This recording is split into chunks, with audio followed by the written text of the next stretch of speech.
জাতীয় পার্টির চেয়ারম্যান গোলাম মোহাম্মদ কাদের রংপুর সদর উপজেলার মমিনপুর ইউনিয়নের বিভিন্ন হাট বাজারে গণসংযোগ করেছেন। ৪ঠা জানুয়ারি ২০২৬ বুধবার বাদ আসর হইতে দলীয় নেতাকর্মীদের সাথে নিয়ে তিনি গণসংযোগ করেন।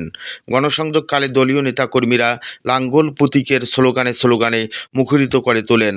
গণসংযোগকালে উপস্থিত ছিলেন জাতীয় পার্টির চেয়ারম্যান রংপুর সিটির সাবেক মেয়র মোস্তাফিজুর রহমান মোস্তফা, জেলা জাতীয় পার্টির আহ্বায়ক আজমাল হোসেন লেবু, সদস্য সচিব হাজী আব্দুর রাজ্জাক, সদর উপজেলা আহ্বায়ক মাসুদ নবী মুন্না, সদস্য সচিব মাসুদার রহমান মিলন, মমিনপুর ইউনিয়ন জাতীয় পার্টির আহ্বায়ক আজহারুল ইসলাম মেম্বার, সদস্য সচিব তরিকুল ইসলাম আপন, খলিয়া ইউনিয়ন আহ্বায়ক আশিকুর রহমান আলকাস, হরিদেবপুর ইউনিয়নের আহ্বায়ক শফিকুল ইসলাম, চন্দনপাটের সদস্য সচিব জসিমউদ্দিন সহ বিভিন্ন স্তরের দলীয় নেতাকর্মীরা। সম্মানিত দর্শক, আপনাদের গালিব টিভি দেখছেন দেশ ও দেশের বাইরে।